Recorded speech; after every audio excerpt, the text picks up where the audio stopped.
ಬಾವಿ ಅಳಿಯನಿಗೆ ಕಾವ್ಯ ತಂದೆ big gift ಕೊಟ್ರ. ಗಿಲ್ಲಿನ ಅಣ್ಣ ಅನ್ಬೇಡ, ಕಾವ್ಯ ತಾಯಿ ಹೀಗೆ ಹೇಳಿದರ ಉದ್ದೇಶ ಏನು? ಕಾವ್ಯ ಮನೆಯವರಿಗೆ ಗಿಲ್ಲಿ ಕಂಡ್ರೆ ಅಷ್ಟೊಂದು ಪ್ರೀತಿ ಯಾಕೆ ಗೊತ್ತಾ? ಗಿಲ್ಲಿ ಕಾವ್ಯ ಪ್ರೇಮ ಕಥೆ ನಿಜವೋ ಅಥವಾ ಓಟಿಗಾಗಿ ಆಡ್ತಾ ಇರೋ ನಾಟಕವೋ? ಇಲ್ಲಿದೆ ಬಿಗ್ ಬಾಸ್ ನ ನಕಲಿ ಪ್ರೇಮ ಕಥೆಗಳ ಅಸಲಿ ಸತ್ಯ. ನಮಸ್ಕಾರ, ಕರ್ನಾಟಕ ಸೋಷಿಯಲ್ ಮೀಡಿಯಾಕ್ಕೆ ತಮ್ಮೆಲ್ಲರಿಗೂ ಪ್ರೀತಿಯ ಸ್ವಾಗತ. ವೀಕ್ಷಕರೇ, ಬಿಗ್ ಬಾಸ್ ಅಂದ್ರೆ ಕೇವಲ ಜಗಳ ಮಾತ್ರವಲ್ಲ, ಇಲ್ಲಿ ನಡೆಯೋ ಲವ್ ಸ್ಟೋರಿಗಳು ಕೂಡ ಸಖತ್ ಫೇಮಸ್. ಆದ್ರೆ ಈ ಮನೆಯಲ್ಲಿ ಹುಟ್ಟೋ ಪ್ರೀತಿ ಶೋ ಮುಗಿದ ಮೇಲೂ ಇರುತ್ತಾ, ಅಥವಾ ಕೇವಲ ಕ್ಯಾಮ್ರಾ ಮುಂದೆ ಓಟುಗಳು ಪಡೆಯೋಕೆ ಮಾಡಿದ ಗಿಮಿಕ್ಕ? ಈಗ ಸೀಸನ್ 12ರಲ್ಲಿ ಗಿಲ್ಲಿ ನಟ ಮತ್ತೆ ಕಾವ್ಯ ಶೈವ ಜೋಡಿಯ ಬಗ್ಗೆ ಮತ್ತೊಮ್ಮೆ ದೊಡ್ಡ ಚರ್ಚೆ ಶುರುವಾಗಿದೆ. ಕಾವ್ಯ ತಂದೆ ಗಿಲ್ಲಿಗೆ ಆ ಒಂದು ಗಿಫ್ಟ್ ಕೊಟ್ಟಿರೋದು ಪ್ರೀತಿನ ಅಥವಾ ಸ್ಕ್ರಿಪ್ಟೆಡ್ ಡ್ರಾಮಾನ? ಏನದು ಗಿಫ್ಟ್? ಇದರ ಹಿಂದೆ ಅಡಗಿರೋ ಅಸಲಿ ಸತ್ಯ ಏನು ಅಂತ ಈ ವಿಡಿಯೋದಲ್ಲಿ ನೋಡೋಣ. ವೀಕ್ಷಕರೇ, ಗಿಲ್ಲಿ ಕಾವ್ಯ ಜೋಡಿ ನಿಮ್ಗೂ ಇಷ್ಟನಾ? ಹಾಗಿದ್ರೆ ಈಗಲೇ ವಿಡಿಯೋಗೆ ಲೈಕ್ ಮಾಡಿ, ವಿಡಿಯೋ ಕೆಳಗಿನ ಹೈಪ್ ಬಟನ್ ಪ್ರೆಸ್ ಮಾಡಿ ನಿಮ್ಮ ಬೆಂಬಲ ಸೂಚಿಸಿ. ವೀಕ್ಷಕರೇ, ಬಿಗ್ ಬಾಸ್ ಕನ್ನಡ ಸೀಸನ್ 12ರ ಕ್ರೇಜ್ ಈ ಹಿಂದಿನ ಬಿಗ್ ಬಾಸ್ ಸೀಸನ್ಗಳಿಗಿಂತಲೂ ಒಂದು ಕೈ ಮೇಲೆಯೇ ಇದೆ. ಅದರಲ್ಲಿ ಈ ಸೀಸನ್ನ ಗಿಲ್ಲಿ ಕಾವ್ಯ ಜೋಡಿಯಂತೂ ಗಲ್ಲಿ ಗಲ್ಲಿಗಳಲ್ಲಿ ಫೇಮಸ್ ಆಗಿದೆ. ಬಿಗ್ ಬಾಸ್ ಮನೆಯಲ್ಲಿ ಲವ್ ಸ್ಟೋರಿ ಶುರು ಮಾಡೋದು ಹೊಸ ಚಾಳಿ ಏನೂ ಅಲ್ಲ. ಮೊದಲ ಸೀಸನ್ ನಿಂದಲೂ ಇದು ನಡೀತಾ ಬಂದಿದೆ. ಬಿಗ್ ಬಾಸ್ ಕನ್ನಡ ಸೀಸನ್ 11ರವರೆಗೆ ನಡೆದಿರುವ ಕೆಲ ಫೇಮಸ್ ಲವ್ ಸ್ಟೋರಿಗಳ ಬಗ್ಗೆ ನೋಡೋದಾದ್ರೆ ಅದು ಹೀಗಿವೆ.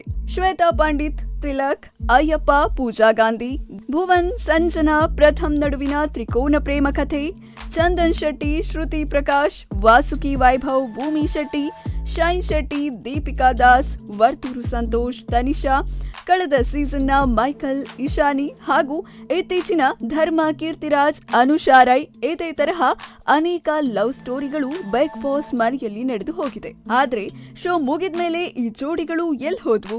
ದಿವ್ಯಾ ಉರುಡುಗ ಮತ್ತೆ ಅರವಿಂದ್ ಅವರನ್ನ ಬಿಟ್ರೆ ಉಳಿದೆಲ್ಲರೂ ಶೋ ಮುಗಿದ್ಮೇಲೆ ಜೊತೆಯಾಗಿ ಎಲ್ಲಿಯೂ ಕಾಣಿಸಿಕೊಂಡೇ ಇಲ್ಲ. ಹಾಗಿದ್ರೆ ಬಿಗ್ ಬಾಸ್ ಮನೆಯಲ್ಲಿ ನಡೆಯುವ ಲವ್ ಸ್ಟೋರಿಗಳು ಕೇವಲ TRPಗಾಗಿ ಅಥವಾ ವೋಟಿಂಗ್ ಆಗಿ ಮಾಡೋ ನಾಟಕವೇ ಎಂಬ ಪ್ರಶ್ನೆ ಬರುವುದಂತೂ ಸಹಜ. ಈಗ ಸೀಸನ್ 12ರಲ್ಲಿ ಗಿಲ್ಲಿ ನಟ ಮತ್ತೆ ಕಾವ್ಯ ಶೈವ ಅತಿರೇಕದ ಸ್ನೇಹ ಮತ್ತೆ ಪ್ರೀತಿಯನ್ನ ತೋರಿಸ್ತಿದ್ದಾರೆ. ಕಾವ್ಯ ಪೋಷಕರು ಮನೆಗೆ ಬಂದಾಗ ನಡೆದ ಕೆಲ ಬೆಳವಣಿಗೆ ನೋಡಿದ್ರೆ ಯಾರಿಗಾದ್ರೂ ಡೌಟ್ ಬರುತ್ತೆ. ಅದೇನಂದ್ರೆ ಗಿಲ್ಲಿಗೆ ಕಾವ್ಯ ತಂದೆ ಬೆಳ್ಳಿ ಬ್ರೇಸ್ಲೆಟ್ ಉಡುಗೊರೆಯಾಗಿ ಕೊಟ್ಟಿದ್ದಾರೆ. ಹೌದು, ಗಿಲ್ಲಿಗೆ ಅಂತಲೇ ಬೆಳ್ಳಿ ಬ್ರೇಸ್ಲೆಟ್ ತಂದಿದ್ದ ಕಾವ್ಯ ತಂದೆ ಸ್ವತಃ ಗಿಲ್ಲಿ ಕೈಗೆ ತೊಡಿಸಿರುತ್ತಾರೆ. ಅಷ್ಟೇ ಅಲ್ಲದೆ ಕಾವ್ಯ ತಾಯಿ ಗಿಲ್ಲಿನ ಅಣ್ಣ ಅಂತ ಕರಿಬೇಡ ಅಂತ ಬೇರೆ ಹೇಳಿದ್ರು. ಇದೆಲ್ಲ ಯಾಕೆ? ಆ ಸಂಬಂಧಕ್ಕೆ ಬೇರೆಯದ್ದೇ ಹೆಸರಿಡೋ ಪ್ಲಾನ್ ನಡೀತಿದ್ಯಾ? ಕಾವ್ಯ ಸೇಫ್ ಆಗೋಕೆ ಅಥವಾ ಗಿಲ್ಲಿ ಕಾವ್ಯ ಫೈನಲ್ ವರೆಗೂ ಬರೋಕೆ ಒಬ್ಬರಿಗೊಬ್ಬರ ಸಪೋರ್ಟ್ ಪಡೆದುಕೊಳ್ಳುತ್ತಿದ್ದಾರಾ ಅನ್ನೋ ಮಾತು ಈಗ ಸೋಷಿಯಲ್ ವಲಯದಲ್ಲಿ ಕೇಳಿಬರುತ್ತಿದೆ. ಗಮನಿಸಬೇಕಾದ ಇನ್ನೊಂದು ವಿಷಯ ಅಂದ್ರೆ ಫ್ಯಾಮಿಲಿ ವೀಕ್ ನಡೆದ ಬೆನ್ನಲ್ಲೇ ಗಿಲ್ಲಿ ನಟ ಕ್ಯಾಪ್ಟನ್ ಆಗಿದ್ದಾರೆ. ಅಶ್ವಿನಿ ಅವರನ್ನ ಸೋಲಿಸಿ ಗಿಲ್ಲಿ ಕ್ಯಾಪ್ಟನ್ ಪಟ್ಟಕ್ಕೇರಿದ್ದಾರೆ. ಕಾವ್ಯ ಫ್ಯಾಮಿಲಿ ಕೊಟ್ಟ ಈ ಸಪೋರ್ಟ್ ಗಿಲ್ಲಿಗೆ ಪ್ಲಸ್ ಪಾಯಿಂಟ್ ಆಯ್ತಾ, ಅಥವಾ ಇದು ಕಾವ್ಯಗೆ ಪ್ಲಸ್ ಪಾಯಿಂಟ್ ಆಗಿದೆಯಾ, ಅಥವಾ ಇದು ಕೂಡ ಬಿಗ್ ಬಾಸ್ ಡಿಸೈನ್ ಮಾಡಿದ ಕಥೆಯ?